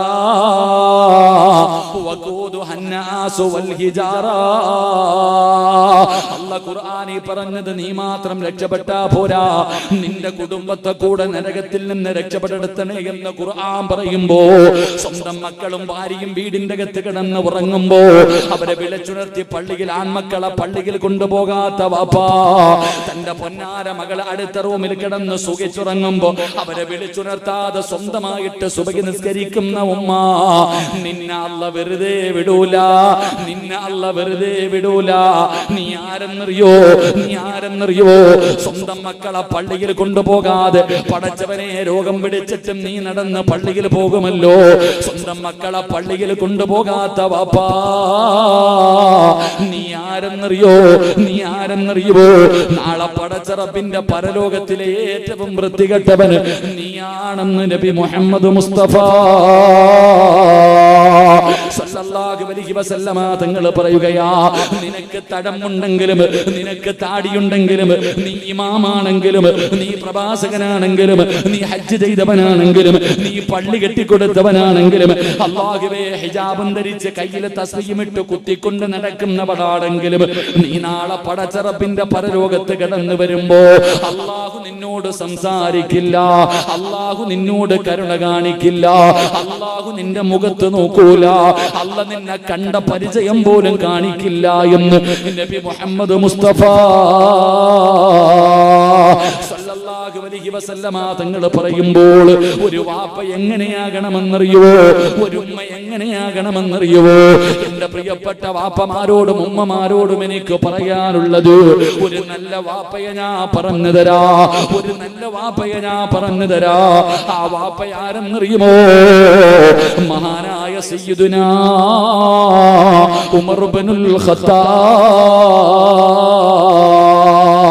റളിയല്ലാഹു തആല അൻഹു. പടച്ചവനെ പണ്ട് ഉമറിനെ കാണിച്ചിട്ട് വീടിന്റെ അകത്ത് കിടക്കുന്ന കൊച്ചുമക്കളോട് പറയുമായിരുന്നു, ഭക്ഷണം കഴിക്കാത്ത മക്കളോട്, ഉറങ്ങാത്ത മക്കളോട്, എടാ ഉമർ വരുന്നുണ്ട് ഉറങ്ങിക്കോ എന്ന് പറയുമ്പോ പിഞ്ചു കുഞ്ഞുങ്ങൾ വരെ പേടിച്ച് ഉറങ്ങുമായിരുന്നു. ആ ഉമറുണ്ടല്ലോ, ആരാ ഉമറാരാ? എന്റെ പ്രിയമുള്ളവരെ, ഉമർ ലോകത്ത് ഇബ്ലീസിന് ഒരാളെയേ പേടിയുള്ളൂ, ലോകത്ത് ഇബ്ലീസിന് ഒരാളെയേ പേടിയുള്ളൂ. അതാരെന്നറിയുമോ? മഹാനായ സയ്യിദുനാ ഉമർ ഇബ്നുൽ ഖത്താബ്. ഉമർ തങ്ങൾ വരുന്ന വഴിയിലൂടെ പോലും ശൈത്താൻ വരില്ലായിരുന്നു. അത്രയ്ക്ക് പേടിയായിരുന്നടാ ചെറുപ്പക്കാരാ, അത്രയ്ക്കും പേടിയായിരുന്നു. ഉമറിന്റെ ഈമാൻ അറിയോ? ഒരിക്കൽ അല്ലാഹുവിന്റെ പ്രവാചകൻ അവിടുന്ന് ഖബറിന്റെ അകത്ത് നടക്കുന്ന രംഗങ്ങളെ കുറിച്ച് പറഞ്ഞു കൊടുക്കുകയാ. അവിടുന്ന് പറഞ്ഞു, സ്വഹാബാ, ഒരു മനുഷ്യന്റെ ജനാസ ഖബറിന്റെ അകത്ത് കൊണ്ടുവച്ചാല് 2 മലക്കുകൾ ഖബറിന്റെ അകത്തേക്ക് കടന്നു വരികയാണ്. മൻ റബ്ബുക, മൻ ദീനുക, മൻ ഇമാമുക ഖബറിന്റെ അകത്ത് വന്നിട്ട് മലക്കുകൾ ചോദ്യം ചോദിക്കുമെന്ന് പ്രവാചകൻ പറയുമ്പോ മഹാനായ ഉമർ ഇബ്നുൽ ഖത്താബ് റളിയല്ലാഹു തആല അൻഹു എഴുന്നേറ്റ് നിന്നിട്ട് പറഞ്ഞു, നബിയേ യാ റസൂലല്ലാഹ്, എന്നോടെങ്ങാണം മലക്കുകള്. തങ്ങൾ അല്ലാഹുവിന്റെ പ്രവാചകൻ പറഞ്ഞു, സ്വഹാബ, ഒരു മനുഷ്യന്റെ ജനാസ ഖബറിൽ കൊണ്ടുവച്ച ഖബറിന്റെ അകത്ത് വരുന്ന മലക്ക് ഒന്നാമത് ചോദിക്കും, നിന്റെ റബ്ബാരാ? ഉമർ തങ്ങൾ പറഞ്ഞു എന്തെന്നറിയോ? എന്നോടെങ്ങാണം മുൻകർ നക്കീർ എന്ന് പറയുന്ന മലക്കുകൾ എന്നോട് നിന്റെ റബ്ബ് ആരാണെന്ന് ചോദിച്ചാൽ ഞാൻ തിരിച്ചു ചോദിക്കും, നിങ്ങളുടെ റബ്ബാരാ? ആ റബ്ബ് തന്നെയാ എന്റെ റബ്ബെന്ന് ഞാൻ പറയും. നിങ്ങൾ ചിന്തിക്കണം, ആരാ പറഞ്ഞേ? മഹാനായ സയ്യിദുനാ ഉമർ ഇബ്നുൽ ഖത്താബ് റളിയല്ലാഹു തആല അൻഹു നബിയോട് പറയാ, എന്റെ അടുക്ക ചോദിച്ചാൽ ഞാൻ എന്ത് പറയും? മുൻകറും നക്കീർ എന്ന് പറയുന്ന മലക്കുകളോട് ഞാൻ തിരിച്ചു പറയും, നിങ്ങളുടെ റബ്ബ് തന്നെയാ എന്റെ റബ്ബ്. ഞാൻ പറയും, അത്രയ്ക്കും ധൈര്യശാലിയാ. ഇബ്ലീസ് വരൂല, ഉമർ വരുന്ന വഴിയിലൂടെ പോലും ഇബ്ലീസ് വരില്ല, അത്രയ്ക്കും പേടിയാ. ആ ഉമർ ഇബ്നുൽ ഖത്താബ് റളിയല്ലാഹു തആല അൻഹു എല്ലാ ദിവസവും രാവിലെ എഴുന്നേറ്റ് മക്കളുടെ റൂമിന്റെ മുന്നിൽ പോകും. പഠിച്ചോ പെങ്ങളെ, നിനക്കതിനുള്ള ധൈര്യമില്ല, നിനക്കതിനുള്ള ധൈര്യമില്ല. 12 വയസ്സുള്ള മകന്റെ അടുത്ത് പോയിട്ടിടാ നിസ്കരിക്കടാ എന്ന് പറയാനുള്ള ധൈര്യം നിനക്കില്ല, നിനക്കതിനുള്ള വോയിസും ഇല്ല. കാരണം നീ നിസ്കരിക്കുന്നത് ഇന്നുവരെ മക്കള് കണ്ടിട്ടില്ല. പിന്നെങ്ങനെ? നീ നിസ്കരിക്കുന്നത് കണ്ടിട്ടില്ലല്ലോ. വാപ്പ സുബഹി നിസ്കരിക്കാതെ മക്കളോട് പറഞ്ഞിട്ട് കാര്യമുണ്ടോ? ഇല്ല. പറഞ്ഞിട്ട് കാര്യമുണ്ടോ? ഒരു കാര്യമില്ല. നീ ആദ്യം ചെയ്ത് കാണിക്ക്, നിനക്കതിനുള്ള അവകാശമില്ല. മഹാനായ ഉമർ ഇബ്നുൽ ഖത്താബ് റളിയല്ലാഹു തആല അൻഹു തന്റെ മക്കളുടെ റൂമിന്റെ മുന്നിൽ ചെന്നിട്ട് വിളിക്കും, മക്കളെ, സുബഹിക്ക് പള്ളിയിൽ പോകാൻ സമയമായി, മക്കളെ എഴുന്നേക്ക്. സുബഹിക്ക് പള്ളിയിൽ പോകാൻ സമയമായി, മക്കളെ എഴുന്നേക്ക്. തന്റെ മക്കൾ ഉറങ്ങും, തന്റെ മക്കള് ഉണരാതിരുന്നാൽ ഉമർ ഇബ്നുൽ ഖത്താബ് റളിയല്ലാഹു തആല അൻഹു തന്റെ മക്കളുടെ റൂമിന്റെ മുന്നിൽ നിന്നിട്ട് ഖുർആനിൽ 2 ആയത്ത് ഓതുമായിരുന്നു എന്ന് ചരിത്രം പഠിപ്പിക്കുന്നു. അല്ലാഹു ഭാഗ്യം നൽകി അനുഗ്രഹിക്കുമാറാകട്ടെ. 2 ആയത്ത് നിസ്കരിക്കാൻ പാടാ എന്ന് വിളിക്കുമ്പോ വരില്ല എന്ന് പറഞ്ഞു വാശി പിടിച്ചിരിക്കുന്ന മക്കളുടെ മുന്നിൽ ഈ ആയത്ത് ഓതി കൊടുക്കണം. ഈ ആയത്ത് നിസ്കരിക്കാതെ വീടിന്റെ അകത്ത് കിടക്കുന്ന ഭാര്യയെ വിളിച്ചുണർത്തിയിട്ട് ഈ ഖുർആനിലെ ആയത്ത് നാളെ സുബഹി മുതൽ ഭർത്താവ് ഓതിക്കോണം. പെങ്ങളെ, നീ പഠിച്ചോ, സുബഹി നിസ്കരിക്കാതെ കിടന്നുറങ്ങുന്ന നിന്റെ ഭർത്താവ് ശൈത്താന്റെ മൂത്രവും കുടിച്ചിട്ട് കിടക്കുന്നവനാണ്. ശൈത്താന്റെ മൂത്രവും കുടിച്ചിട്ടാ കിടക്കണ സുബഹി നിസ്കരിക്കാത്തവൻ. പരീക്ഷ എഴുതാൻ മക്കള് കാത്തിരിക്കുകയാ. അള്ളാഹു നല്ല വിജയം കൊടുക്കുമാറാകട്ടെ. അള്ളാഹു നല്ല വിജയം കൊടുക്കുമാറാകട്ടെ. 10 A+ സ്വപ്നം കാണുന്ന മക്കളെ, പരീക്ഷയ്ക്ക് പോകുന്നുണ്ടെങ്കിൽ എനിക്കൊന്നേ പറയാനുള്ളൂ, സുബഹി നിസ്കരിക്കാതെ നീ അങ്ങോട്ട് പോകണ്ട, ഒരു പ്രയോജനവുമില്ല. അള്ളാഹു ഈമാൻ നൽകുമാറാകട്ടെ. അള്ളാഹു ഈമാൻ നൽകുമാറാകട്ടെ. സുബഹി നിസ്കരിക്കാതെ ഒരെണ്ണവും പരീക്ഷയ്ക്ക് പോകണ്ട. ഇനിയിപ്പോ അശുദ്ധിയുള്ള പെണ്ണുങ്ങൾ വേറെ. നിസ്കാരം, എന്റെ പ്രിയപ്പെട്ടവരെ, സുബഹി നിസ്കരിക്കാതെ നീ പോയിട്ടുണ്ടെങ്കിൽ A+ നിന്റെ അടുത്തിരിക്കുന്നവർക്ക് കിട്ടും, നിനക്ക് B+ ആയിരിക്കും. അല്ലാഹു ഈമാൻ നൽകുമാറാകട്ടെ. കാരണം എന്തേ? ഈ നാട്ടിലെ ഹൈന്ദവ വിശ്വാസികളായ പെൺകുട്ടികൾ സ്കൂളിലേക്ക് പോകുമ്പോ അവരുടെ അമ്പലം കാണുമ്പോ ദൈവമേ രക്ഷപ്പെടുത്തണേ ഒന്ന് പ്രാർത്ഥിക്കാറുണ്ട്. ക്രിസ്തുമത വിശ്വാസികളായ പെൺകുട്ടികൾ അവരുടെ പള്ളി കാണുമ്പോൾ ഇങ്ങനെ ഈശ്വരാന്നൊക്കെ വിളിച്ചൊന്ന് ഇങ്ങനെ ഒന്ന് കുരിശൊക്കെ വരയ്ക്കും. നമുക്ക് പിന്നെ ഇങ്ങനെ വരയൊന്നും ഇല്ലല്ലോ. അവരങ്ങനെയെങ്കിലും പരീക്ഷയ്ക്ക് പോകുമ്പോ ദൈവത്തെ ഓർത്തിട്ടാ പോണേ. നമ്മുടെ മക്കളോ 7 മണി വരെ സുഖിച്ച് കിടന്നുറങ്ങും. എഴുന്നേക്കടാ, പരീക്ഷയാടാ ഇന്ന്. പാപ്പ വിളിക്കും, ഉമ്മ വിളിക്കും, ചാടി എഴുന്നേറ്റ് ശൈത്താന്റെ മൂത്രവും കുടിച്ചിട്ട് പോവാ. നീ എങ്ങനെ ജയിക്കാനാ? അവരുടെ ദൈവത്തിന് നന്ദി കാണിച്ചു, നീ അതുമില്ല. നീ പോയി A+ മേടിക്കാൻ പൊക്കോ. റസൂലുള്ളാഹി പറഞ്ഞു, സുബഹി നിസ്കരിക്കാത്ത ദിവസം ഒന്നും ചെയ്യണ്ട, അതിൽ ബറക്കത്തില്ലെന്ന് നബി മുഹമ്മദ് മുസ്തഫ. ഉറക്കെ നബി മുഹമ്മദ് മുസ്തഫ സല്ലല്ലാഹു അലൈഹി വസല്ലമ തങ്ങൾ പറഞ്ഞു, സുബഹി നിസ്കരിക്കാത്ത ദിവസം എന്ത് ചെയ്താലും നിന്റെ വീടിന് കുറ്റിയടിച്ചതാരാ? ഒന്ന് ആലോചിക്ക്. നിന്റെ വീടിന് കുറ്റിയടിച്ചതാരാ? നിന്റെ വീടിന് കല്ലിട്ടതാരാ? എന്റെ സഹോദരൻ, അങ്ങനല്ലേ? ഞാൻ എന്റെ പ്രിയപ്പെട്ടവരോട്, കച്ചവടമൊക്കെ എന്തിനാ? ഒരു കട തുടങ്ങുന്നത് നിനക്ക് ജീവിക്കാനല്ലേ, നിനക്ക് രക്ഷപ്പെടാനല്ലേ ഒരു കട തുടങ്ങുന്നേ. നീ മന്ത്രിയെ വിളിച്ചോ, MLA വിളിച്ചോ, MP വിളിച്ചോ, മെമ്പറെ വിളിച്ചോ, പഞ്ചായത്ത് പ്രസിഡന്റിനെ വിളിച്ചോ, ആരെ വേണമെങ്കിലും നീ വിളിച്ചോ. പക്ഷേ നിന്റെ കടയ്ക്കകത്ത് ആദ്യം കയറേണ്ടുന്നവൻ സുബഹി നിസ്കരിച്ചവനായിരിക്കണം. നീ ആരെ വിളിച്ചില്ലെങ്കിലും ഞാൻ നിന്നോടെങ്കിലും പറയുക, നിനക്ക് രക്ഷപ്പെടണമെങ്കിൽ നീ ആയിരിക്കണം സുബഹി നിസ്കരിച്ചിട്ട് ആദ്യം കയറേണ്ടത്. അല്ലാതെ സുബഹി നിസ്കരിക്കാത്തവനെ കൊണ്ട് നിന്റെ കട തുടങ്ങിയ മോനെ അള്ളാഹു അതിൽ ബർക്കത്ത് നൽകില്ല എന്ന് നബി മുഹമ്മദ് മുസ്തഫ സ്വല്ലല്ലാഹു അലൈഹി വസല്ലം. അതുകൊണ്ട് എല്ലാ ഭാര്യയും എല്ലാ ഭർത്താവും എല്ലാ മാതാപിതാക്കളും നാളെ സുബഹി മുതൽ ഉറങ്ങുന്ന മക്കളുടെ മുന്നിൽ പോയി, നിസ്കരിക്കാത്ത ഭർത്താവിന്റെ മുന്നിൽ പോയി, നിസ്കരിക്കാത്ത ഭാര്യയുടെ മുന്നിൽ പോയി, നിസ്കരിക്കാത്ത കൂടപ്പുറപ്പിന്റെ മുന്നിൽ പോയി ഖുർആനിലെ 2 ആയത്ത് പറഞ്ഞു കൊടുക്കണം. അള്ളാഹു ഭാഗ്യം നൽകുമാറാകട്ടെ, അള്ളാഹു ഭാഗ്യം നൽകുമാറാകട്ടെ.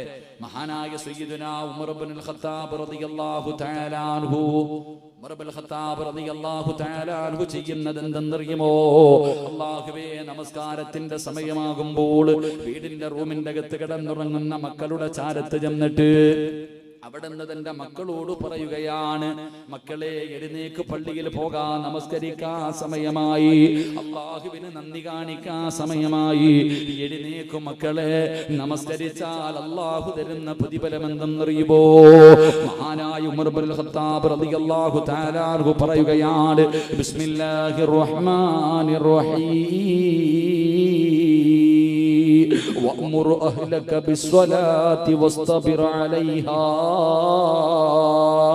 മഹാനായ ഉമർ ഇബ്നുൽ ഖത്താബ് റളിയല്ലാഹു തആല അൻഹു വീടിന്റെ അകത്ത് നമസ്കരിക്കാതെ കിടന്നുറങ്ങുന്ന മക്കളുടെ ചാരത്ത് ചെന്നിട്ട് അവിടുന്ന് പറയുന്നു, മക്കളെ എഴുന്നേറ്റ് നിസ്കരിക്കാൻ പാടാ മോനെ, എഴുന്നേറ്റ് നിസ്കരിക്കടാ പൊന്നുമോനെ. നമസ്കരിച്ചാൽ അല്ലാഹു തരുന്ന പ്രതിഫലം എന്തെന്നറിയുമോ? 5 നേരം നമസ്കരിക്കുന്ന ഒരു മനുഷ്യൻ അല്ലാഹു തരുന്ന പ്രതിഫലം എന്തെന്നറിയോ? അല്ലാഹ് പറഞ്ഞത് സൂറത്തു താഹ എടുത്തു നോക്ക്. അല്ലാഹുവിന്റെ വിശുദ്ധമായ ഖുർആനിലെ സൂറത്തു താഹ, ആ സൂറത്തു താഹയുടെ 132ാമത്തെ ആയത്തെടുത്തിട്ട് ഓതി നോക്ക്. അല്ലാഹുവാ പറയുന്നത്, നമസ്കരിക്കുന്ന ഒരു മനുഷ്യൻ അല്ലാഹു കൊടുക്കുന്ന പ്രതിഫലം എന്തെന്നറിയുമോ? ലാ നസ്അലുക റിസ്കാ. ഒരു വാപ്പ തന്റെ പൊന്നാര മക്കളോട് പറയുന്നു, മക്കളെ എഴുന്നേറ്റ് നിസ്കരിക്കടാ. ലാ നസ്അലുക റിസ്കാ നഹ്നു നർസുഖുഹു. അവിടുന്ന് പറയുന്നു, ഭക്ഷണം തരുന്നവനല്ലയാ, റിസ്ക് തരുന്നവനല്ലയാ. മോനെ എഴുന്നേറ്റ് നിസ്കരിക്കടാ, മോനെ എഴുന്നേറ്റ് നിസ്കരിക്കടാ. മരിക്കുന്ന കാലം വരെ നിനക്ക് അല്ലാഹു അന്നം തരും മോനെ. പടച്ചവനെ, അല്ലാഹുവിന്റെ ഖുർആൻ പറയുകയാ, വാപ്പാ നീ ഭയപ്പെടണ്ട, നിന്റെ മക്കള് പട്ടിണിയാകുമെന്ന് നീ പേടിക്കണ്ട, തിന്നാ ഭക്ഷണം കിട്ടില്ല എന്ന് ഭയപ്പെടണ്ട, മറ്റുള്ളവന്റെ മുന്നിൽ പോയി കൈനീട്ടേണ്ട ഗതി വരുമെന്ന് നീ പേടിക്കണ്ട. അല്ലാഹുവാണ് പറഞ്ഞത്, മോനെ നിസ്കരിച്ച ആഹാരം ഞാൻ തരാ, ഞാനാ നിനക്ക് ഭക്ഷണം തരുന്നത്. നീ കിടന്ന് രാപ്പകലുകൾ കിടന്ന് നെട്ടോട്ടം മൂടണ്ട, നീ ടെൻഷൻ അടിക്കണ്ട, നീ ഒരുപാട് കഷ്ടപ്പെടണ്ട. മോനെ, നിന്റെ വാകീറിയത് ഞാനാണ്, നിനക്ക് കടിക്കാനുള്ള ഭക്ഷണം തരുന്നവൻ ഞാനാണ്. അതുകൊണ്ട് നീ എന്റെ മുന്നിൽ വന്ന് ഇബാദത്ത് ചെയ്താൽ, നിസ്കരിച്ചാൽ മരിക്കുന്ന കാലം വരെ നിനക്ക് ഞാൻ ഭക്ഷണം തരാമെന്ന് പടച്ച റബ്ബ് പറയുമ്പോ പെങ്ങളെ പഠിക്കാൻ തയ്യാറാകു. പെങ്ങളെ പേടിക്കല്ലേ പൊന്നുമോളെ. അള്ളയാ പറഞ്ഞത്, മരിക്കുന്ന കാലം വരെ നിനക്ക് അല്ലാഹു റിസ്ക് തരും, കടിക്കാനുള്ള ഭക്ഷണം അല്ല ഏറ്റെടുത്തിരിക്കുകയാ. നീ ചെയ്യേണ്ടത് തലകുത്തി നിൽക്കണ്ട. 5 നേരം അല്ലാഹുവിന്റെ പള്ളിയിൽ നിന്ന് ബാങ്ക് വിളിക്കുമ്പോ എന്ത് ജോലിയാകട്ടെ, എന്ത് ജോലിയാകട്ടെ, അള്ളാന്റെ പള്ളിയിൽ നിന്ന് ബാങ്ക് വിളിക്കുമ്പോ പെട്ടെന്ന് എല്ലാ ജോലികളും മാറ്റിവെച്ചിട്ട് നിനക്ക് കൈകാലുകളൊന്ന് കഴുകിയിട്ട്, മീൻ വെട്ടിയാൽ കുളിക്കണമെന്ന് നിർബന്ധമില്ലല്ലോ, അടുക്കളയിൽ ചോറ് വെക്കുമ്പോ കരിപറ്റി എന്ന് പറഞ്ഞ് കുളിക്കണമെന്നില്ലല്ലോ. അതാ നിന്റെ ശരീരത്തിൽ വിയർപ്പുണ്ട് എന്ന് പറഞ്ഞിട്ട് നീ നിസ്കാരം നീട്ടിവെക്കരുത്. കാരണം നിസ്കാരം തടയുന്ന കാര്യമല്ല വിയർപ്പ്. എന്റെ പെങ്ങളോട് പറയുകയാ, ളുഹർ അസർ വരെ നീ നീട്ടല്ലേ മോളെ. ളുഹറിന് ബാങ്ക് വിളിച്ചാൽ പെട്ടെന്ന് കൈകാലുകൾ കഴുകിയിട്ട് പടച്ച റബ്ബിന്റെ മുന്നിൽ ചെന്നിട്ട് നീ അങ്ങ് സുജൂദ് ചെയ്താൽ മരിക്കുന്ന കാലം വരെ അല്ല നിന്നെ പട്ടിണിക്കിടില്ല എന്ന് നബി മുഹമ്മദ് മുസ്തഫ. അള്ളാന്റെ ഖുർആനാ പറയുന്നത്, മുത്തുനബി എവിടെന്നത് വിശദീകരിക്കുന്നുണ്ട്. അതുകൊണ്ട് എന്റെ പ്രിയപ്പെട്ട പെമ്മക്കളോട് പറയുകയാ, മോളെ പേടിക്കണ്ട, ഒരിക്കലും നീ ഭയപ്പെടണ്ട. അബ്ദുൽ അസീസ് തങ്ങൾ പള്ളിയിൽ കൊണ്ടുപോയി സുബഹി നമസ്കാരം കഴിഞ്ഞു. എല്ലാവരും നോക്കുമ്പോ മുഖം വല്ലാതെ പ്രകാശിക്കുന്നു. പടച്ചവനെ, താടിയെല്ലാം നരച്ചിരിക്കുന്നു. കാണാനും തഴകെന്നറിയോ, പള്ളി മുഴുവനും സുഗന്ധമാ. അവസാനം അവിടെ നിന്ന് നമസ്കാരം കഴിഞ്ഞു. ഉമർ ഇബ്നു അബ്ദുൽ അസീസ് റളിയല്ലാഹു തആല അൻഹുവിനോട് എല്ലാവരും ചോദിച്ചു, കൂടെ ഒരു പ്രായമുള്ള മനുഷ്യൻ വന്നല്ലോ, അതാരാ? അവിടെ നിന്ന് തങ്ങൾ പറയുന്നു, ഞാൻ നമസ്കരിച്ചു കഴിഞ്ഞപ്പോൾ ആ മനുഷ്യനെ കാണാറില്ല. അവസാനം അവിടെ നിന്ന് ചോദിച്ചു, അതാരാ? ഉമർ ഇബ്നു അബ്ദുൽ അസീസ് തങ്ങൾ പറഞ്ഞു, ആരെന്നറിയുമോ? അല്ലാഹുവേ, മഹാനായ ഖിദ്ർ നബി അലൈഹിസ്സലാം സുബഹിക്ക് പള്ളിയിലേക്ക് ജമാഅത്ത് നിസ്കരിക്കാൻ നടന്നു പോയപ്പോ അല്ലാഹുവേ ഖിദ്ർ നബിയെ കാണിച്ചു കൊടുത്തു എന്ന് ചരിത്രം പറയുമ്പോ ആ സ്വഹാബിയാട് അവസാനം മരണത്തോട് മല്ലടിച്ച് സക്കറാത്തിന്റെ അവസ്ഥയിൽ കിടക്കുമ്പോ ഭാര്യ അടുത്ത് വന്ന് നിന്നിട്ട് ഖിദ്മത്ത് ചെയ്യുകയാണ്. കാരണം ഭർത്താവ് പോകുകയാ. അവസാനം അവിടെ നിന്ന് യാത്ര പറഞ്ഞു, അവിടെ നിന്ന് പൊരുത്തം ചോദിച്ചു. എന്നിട്ട് മഹാനവറുകൾ ഭാര്യയോട് പറയുന്നു, പെണ്ണേ, ഞാൻ പോകുകയാ, എന്നെ കൊണ്ടുപോകാൻ എന്റെ കൂട്ടുകാര് വരുന്നു, എന്നെ കൊണ്ടുപോകാൻ എന്റെ വീട്ടിലേക്ക് അതിഥികൾ കടന്നു വരുന്നു. അതുകൊണ്ട് നീ ഒന്ന് വീടിന്റെ വെളിയിലിറങ്ങുമോ? ഒരു ഭർത്താവ് മരിക്കുന്ന സമയം ഭാര്യയോട് പറയുകയാണ്, നീ എന്റെ വീടിന്റെ വെളിയിലിറങ്ങ്.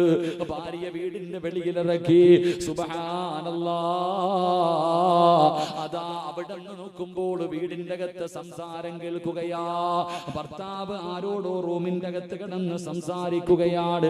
പടച്ചവനെ, ഭാര്യ ആരോടാണ് സംസാരിക്കുന്നതെന്ന് നോക്കുമ്പോ അല്ലാഹുവേ, വീടിന്റെ അകത്ത് വല്ലാത്ത പരിമളമാണ്, വീടിന്റെ അകത്ത് വല്ലാത്ത സുഗന്ധമാണ്. അവസാനമല്ല ഭാര്യ നോക്കുമ്പോൾ തന്റെ ഭർത്താവ് ഖുർആനിലെ ഒരായത്തോതിയിട്ട് അല്ലാഹുവിന്റെ സ്വർഗത്തിന്റെ ഒരു ആയത്തോതിയിട്ട് പിന്നെ വീടിന്റെ അകത്ത് ശബ്ദമില്ല. ഭാര്യ ചെന്ന് നോക്കുമ്പോ റൂമിന്റെ അകത്ത് വല്ലാത്ത പരിമളമാ. മുഖത്തിട്ടിരിക്കുന്ന തുണിയങ്ങ് മാറ്റുമ്പോ സുബ്ഹാനല്ലാഹ്, ചിരിച്ചുകൊണ്ട് കിടക്കുന്ന വാപ്പാ. അതുകൊണ്ട് എന്റെ പ്രിയപ്പെട്ടവരോട് എനിക്ക് പറയാറുള്ളത്, നിങ്ങളാരും നിസ്കരിച്ചത് വെറുതെയല്ല, നിങ്ങളാരും പള്ളിയിൽ പോയത് വെറുതെയല്ല.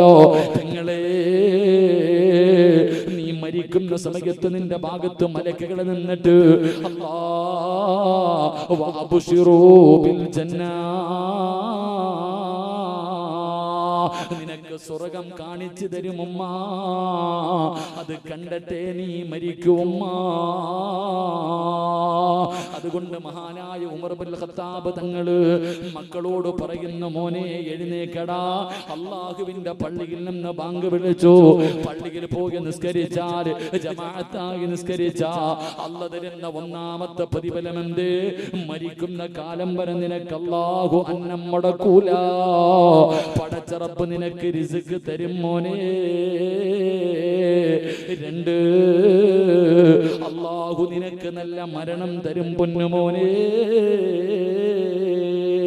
ഉറങ്ങുന്നവനോട് മോനെ എഴുന്നേക്കടാ, അല്ല നിനക്ക് നല്ല മരണം തരും മോനെ എന്ന് പറഞ്ഞാൽ എഴുന്നേക്കാത്ത മകനുണ്ടോ? അവിടെ നിന്ന് പറഞ്ഞു കൊടുത്തു നിസ്കരിച്ചാൽ അല്ലാഹു നല്ല മരണം തരും.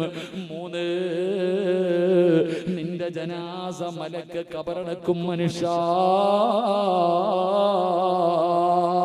ചുമന്നിയെ പള്ളിയിലേക്ക് കൊണ്ടുവരുമ്പോ അല്ലാഹുവേ, മനുഷ്യര് മാത്രമല്ല ആ കൂട്ടത്തിൽ മലക്കുകളും കടന്നു വരികയാണ്.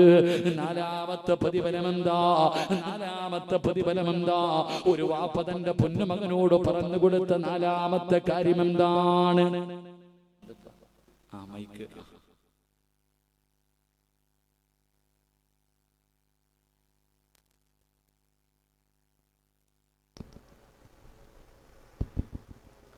മൈക്ക് സെറ്റ് ചതിച്ചാ കഴിഞ്ഞു, പിന്നെ ഒന്നും പറയില്ല. പാവപ്പെട്ടവന് ജീവിക്കാനായിരിക്കണേ.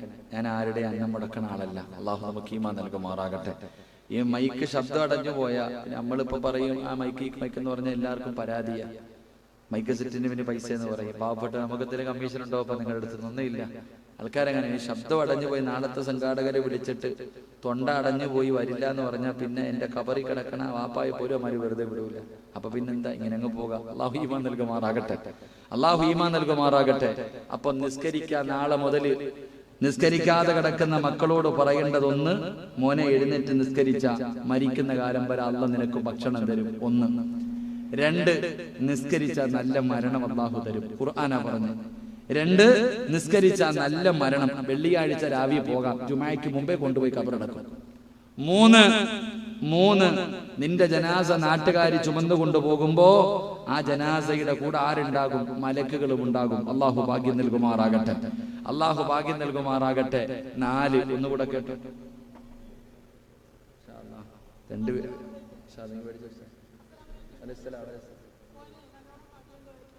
അൽഹംദുലില്ലാ. കണ്ണ് കാണാത്ത സാധുവായ മനുഷ്യനാണ്. കണ്ണ് കാണാത്ത സാധുവായ മനുഷ്യൻ തന്റെ പൊന്നുമകൻ നല്ല പഠിക്കണം. അള്ളാഹു ആ പൊന്നുമോനെ ഹാഫിളാക്കി കൊടുക്കുമാറാകട്ടെ.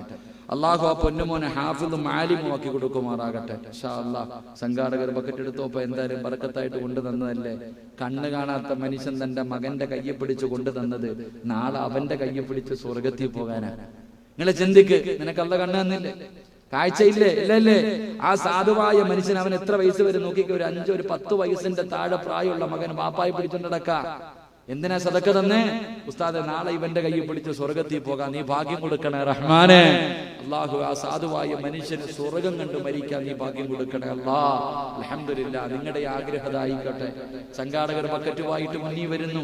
മനസ്സറിഞ്ഞിട്ടൊരു സദക്കയിട്. എന്നിട്ട് ഒന്നേ നീ ചോദിക്കാം, ഒരുപാടൊന്നും ചോദിക്കണ്ട.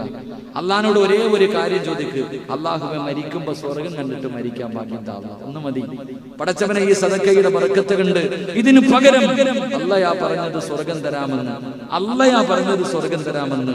റബ്ബേ, ഈ സദക്കയുടെ ബർക്കത്ത് കൊണ്ട് റബ്ബേ നീ എനിക്ക് സ്വർഗം കണ്ടിട്ട് മരിക്കാനുള്ള ഭാഗ്യം തരണം എന്ന ഒരു നിയ്യത്തോടെ എല്ലാവരും ഒന്ന് പോക്കറ്റ് കൈയിട്ടെ. പതിവലെ ഞാൻ പറയും, ഒന്ന് പോക്കറ്റ് കൈയിട്. ഇടണ്ട, ഇങ്ങനെ ഇരുന്നോ. തലയുടെ മുകളിൽ നോക്കിക്കോ വാപ്പാ, ഒരു മലക്ക് നിൽക്കുന്നുണ്ട്. എന്തിനാ വന്നേന്നറിയോ? ഈ ചങ്ങാതി ബക്കറ്റുമായിട്ട് നിന്റെ മുന്നിൽ വരുമ്പോ നിനക്കറിയാം ഇത് പുട്ടടിക്കാനല്ല, പറ്റിക്കാനല്ല, നല്ല കാര്യത്തിനാണ്. ഇവര് നിന്റെ മുന്നിലേക്ക് വരുമ്പോ നീ മനസ്സറിഞ്ഞുകൊണ്ട് എന്തെങ്കിലും ഒരു സദക്കയിട്ട തലയുടെ മുകളിൽ നിൽക്കുന്ന മലക്ക് പറയും, റസൂലുള്ളാഹി സ്വല്ലല്ലാഹു അലൈഹി വസല്ലമ തങ്ങൾ പറഞ്ഞു, ഫയഖൂലു അഹദുഹുമാ അല്ലാഹുമ്മ അതി മുൻഫികൻ ഖലഫ. അവിടുന്ന് മലക്ക് ദുആ ചെയ്യുമത്രേ, അല്ലാഹുവേ ഈ ഉള്ളതിൽ പങ്കു കൊടുത്ത ഇവനെ നീ ബർക്കത്ത് ചെയ്യണേ എന്ന് ദുആ ചെയ്യുമെന്ന് നബി മുഹമ്മദ് മുസ്തഫ സല്ലല്ലാഹു അലൈഹി വസല്ലം. നീ കൈകെട്ടിയിരുന്ന ആ മലക്ക് പറയും, അല്ലാഹുമ്മ അതി മുൻസികൻ ഖലഫ. അല്ലാഹുവേ ഇവൻ പിടിച്ചു വെച്ചതുപോലെ നീയും അങ്ങ് പിടിച്ചു വെച്ചേക്ക്. അള്ളാഹു നിനക്ക് തരുന്ന ലാഭമൊന്ന് കുറച്ചു കഴിഞ്ഞാൽ പിന്നെ നിന്റെ ജീവിതം പോക്ക അള്ളാഹു കാത്തിരക്ഷിക്കുമാറാകട്ടെ. അതുകൊണ്ട് എല്ലാം മനസ്സറിഞ്ഞിട്ടൊരു നല്ല സദക്ക. അള്ളാഹുവെ, ആരെല്ലാം മനസ്സറിഞ്ഞിട്ടൊരു നല്ല സദക്ക കൊടുക്കുന്നു, അള്ളാഹു ഇവരുടെ ജീവിതത്തിൽ നീ ഖൈറും ബറക്കത്തും നൽകണേ തമ്പുരാനെ. എല്ലാവിധ അഭിവൃദ്ധിയും നൽകണേ റഹ്മാനെ. സന്തോഷവും സമാധാനവുമുള്ള ഒരു ജീവിതം നൽകണേ തമ്പുരാനെ. മഹാനായ നബി മുഹമ്മദ് മുസ്തഫ സല്ലല്ലാഹു അലൈഹി വസല്ലമ തങ്ങൾ പറയുകയാണ്, അതുകൊണ്ട് എന്റെ പ്രിയപ്പെട്ട മാതാപിതാക്കളോട് പറയാനുള്ളത്, ഒരു വാപ്പ തന്റെ പൊന്നാര മകന് പറഞ്ഞു കൊടുത്ത ഒരു ചരിത്രം ഞാൻ പറഞ്ഞു തരാം. നിസ്കാരമുള്ള ഒരു വാപ്പ തന്റെ മകന് പറഞ്ഞു കൊടുത്ത ചരിത്രം എന്താ? മഹാനായ അബൂ സിനാൻ റളിയല്ലാഹു തആല അൻഹു, അബൂ സിനാൻ റളിയല്ലാഹു തആല അൻഹു പടച്ചവനെ ഒരു മകനുണ്ടായിരുന്നു. 11 വയസ്സാണ് പ്രായമുള്ളത്. വാപ്പയും മകനും വല്ലാത്ത സ്നേഹമാണ്. എവിടെ പോയാലും ഒരുമിച്ചാണ് നടക്കുന്നത്. നാട്ടുകാർക്ക് പോലും അസൂയ തോന്നുന്ന രീതിയിൽ വല്ലാത്ത സ്നേഹമാ. അവസാനം അബൂ സിനാൻ റളിയല്ലാഹു തആല അൻഹു മരണപ്പെടുകയാണ്. പടച്ചവനെ, വാപ്പയുടെ ജനാസ കുളിപ്പിച്ചു. എല്ലാവരും കൂടെ പള്ളിയിൽ കൊണ്ടുപോയി നമസ്കാരം കഴിഞ്ഞിട്ട് 6 അടി മണ്ണിന്റെ അകത്ത് അബൂ സിനാൻ തങ്ങളുടെ ജനാസ ഇറക്കി വെച്ചു. മണ്ണ് വാരി എറിഞ്ഞു. എല്ലാവരും ഖബറിന്റെ ചാരത്ത് നിന്ന് മടങ്ങുമ്പോ സുബ്ഹാനല്ലാഹ്, ഒരു 11 വയസ്സുകാരൻ തന്റെ വാപ്പയുടെ ഖബറിന്റെ ചാരത്ത് നിൽക്കുകയാ. കുടുംബക്കാര് വിളിക്കുന്നു, വാമോനെ, വാപ്പയോടുള്ള കടമ കഴിഞ്ഞല്ലോ, ഇനി എന്തിനാ നീ പള്ളിക്കാട്ടിൽ നിൽക്കുന്നത്? നിന്റെ ഉപ്പാനെ കുളിപ്പിച്ചു, കഫൻ പൊതിഞ്ഞു, ഖബർ കുഴിച്ചു. നിന്റെ വാപ്പയുടെ മയ്യത്ത് നമസ്കാരം കഴിഞ്ഞു ഖബറിന്റെ അകത്ത് വെച്ചതാ മണ്ണിട്ട് മൂടിക്കഴിഞ്ഞു. ഇനി എന്തിനാ മോനെ ഇവിടെ നിൽക്കുന്നത്? അബൂ സിനാൻ റളിയല്ലാഹു തആല അൻഹുവിന്റെ 11 വയസ്സുള്ള പൊന്നുമകൻ പറഞ്ഞ മറുപടി എന്താ? വാപ്പാ, നാട്ടുകാരോട് തങ്ങളോട് പറയുകയാ, എന്റെ ഉപ്പാനെ ഒറ്റക്കിട്ടിട്ട് ഞാൻ വരൂല, എന്റെ വാപ്പാനെ ഈ പള്ളിക്കാട്ടിൽ തനിച്ചിട്ടിട്ട് ഞാൻ വരൂല, എല്ലാവരും പൊക്കോ, എന്റെ വാപ്പയുടെ അവസ്ഥ എന്താണെന്നറിയാതെ ഞാൻ വരൂല. ആ പൊന്നുമകൻ എല്ലാവരെയും പറഞ്ഞു വിടുകയാണ്. തന്റെ പിതാവിന്റെ ഖബറിന്റെ ചാരത്ത് നിന്ന് പറഞ്ഞു വിട്ടു. അബൂസിന തങ്ങളുടെ 11 വയസ്സുള്ള പൊന്നുമകൻ വാപ്പയുടെ ഖബറിന്റെ ചാരത്തിരുന്ന് കരഞ്ഞുകൊണ്ട് ദുആ ചെയ്യുകയാണ്. അല്ലാഹുവേ, എന്റെ ഉപ്പയ്ക്ക് നീ പുറത്തു കൊടുക്കണേ അല്ലാ. ഖബറിന്റെ ചാരത്തിരുന്ന് കരഞ്ഞു ദുആ ചെയ്തിട്ട് 11 വയസ്സുകാരൻ തളർന്നങ്ങ് വീഴുകയാണ്. വാപ്പയുടെ ഖബറിന്റെ ചാരത്തി പൊന്നുമോൻ ഇങ്ങനെ തളർന്നു കിടക്കുകയാണ്. അവിടെ നിന്ന് ഉറങ്ങിപ്പോയി, അവിടെ നിന്ന് ഉറങ്ങിപ്പോയി. സുബ്ഹാനല്ലാഹ്. വാപ്പ വന്ന് വിളിച്ചുണർത്തിയിട്ട് ചോദിക്കുന്നു, മോനെ എല്ലാരും പോയല്ലോ മോനെ, നീ മാത്രം എന്താണടാ എന്റെ ഖബറിന്റെ ചാരത്ത് കിടക്കുന്നത്?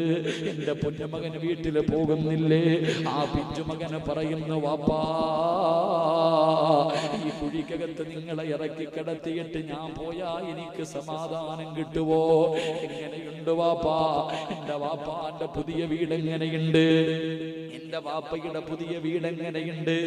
അബൂസിന തങ്ങൾ പറയുന്നു, മോനെ വാപ്പയുടെ വീടല്ല, വാപ്പ കിടക്കുന്നത് സ്വർണത്തിന്റെ വിരിപ്പിന്റെ മുകളിലാ. വാപ്പയുടെ കാലിന്റെ ഭാഗത്താ സ്വർഗത്തിന്റെ കവാടം തുറന്നു വെച്ചിരിക്കുന്നത്.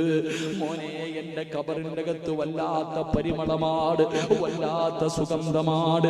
കണ്ണെത്താ ദൂരം എന്റെ ഖബർ വല്ലാത്ത വിശാലതയുള്ളതാ. കെട്ടിപ്പിടിക്കുന്നത് പോലെ എന്റെ ഉമ്മ എന്നെ സ്നേഹത്തോടെ കെട്ടിപ്പിടിക്കുന്നത് പോലെയാണ് ഖബറെന്നെ കെട്ടിപ്പിടിച്ചത്. അബൂസിന തങ്ങൾ പറയുന്നു, മോനെ ഖബറിന്റെ അകത്ത് വന്ന മലക്കുകൾ എന്നോട് പറഞ്ഞത് എന്തെന്നറിയുമോ?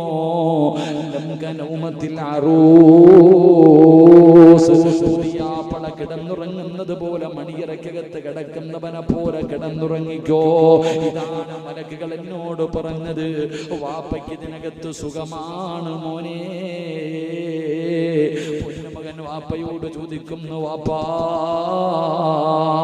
എന്റെ ഉപ്പയ്ക്ക് പ്രതിഫലം കിട്ടാറുള്ള കാരണമെന്താ? എന്റെ ഉപ്പയുടെ മണ്ണറ മണിയറയാകാറുള്ള കാരണമെന്താ? അബൂസിന തങ്ങൾ പറയുന്നു, മോനെ എന്റെ പൊന്നുമോനി പ്രതിഫലം വേണോ? എന്റെ പൊന്നുമോനി പ്രതിഫലം വേണോ? മോനെ 5 നേരത്തെ നമസ്കാരം മുടക്കല്ലേ. 5 വഖത്ത് നമസ്കാരം സൂക്ഷ്മതയോടുകൂടി ചെയ്യണേ മോനെ. അല്ല നിനക്ക് ഈ പ്രതിഫലം തരുമെന്ന് പറഞ്ഞു കൊടുക്കുമ്പോ എന്റെ പ്രിയമുള്ളവരെ, പ്രവാചകൻ എവിടെന്ന് പറയുകയാണ്, ആകാശ ലോകത്ത് നിന്ന് മലക്കുകൾ ഇറങ്ങി വരുന്ന വീടേതാ? ശൈത്താൻ വീട്ടിൽ നിന്ന് ഇറങ്ങി പോകാറുള്ള വഴി എന്താ? മലക്കുകൾ നോക്കുമ്പോൾ പ്രകാശിക്കുന്ന ഭവനമേതാ? അത് നമസ്കരിക്കുന്ന ഭവനമാണെന്ന് നബി മുഹമ്മദ് മുസ്തഫ സല്ലല്ലാഹു അലൈഹി വസല്ലമ തങ്ങൾ പറയുമ്പോൾ രണ്ടാമത്തെ വീട് ഏതെന്നറിയുമോ? അല്ലാഹുവിന്റെ റഹ്മത്തിന്റെ മാലാഖമാര് ഇറങ്ങി വരുന്ന രണ്ടാമത്തെ ഭവനമേതാ? മുത്തുനബി പറയുന്നു, സ്വഹാബാ രണ്ടാമത്തെ വീട് ഏതെന്നറിയുമോ? 5 നേരം നിസ്കരിക്കുന്ന ഭവനം. ആ വീടിന്റെ അകത്ത് റഹ്മത്തിന്റെ മലക്ക് വരും. അവിടെ നിന്ന് ശൈത്താൻ ഓടി രക്ഷപ്പെടും. അല്ലാഹു രക്ഷപ്പെടുത്തുമാറാകട്ടെ. 2 നിർത്താറായോ? നിർത്താറായോ? ബോറടിച്ചു തുടങ്ങിയോ?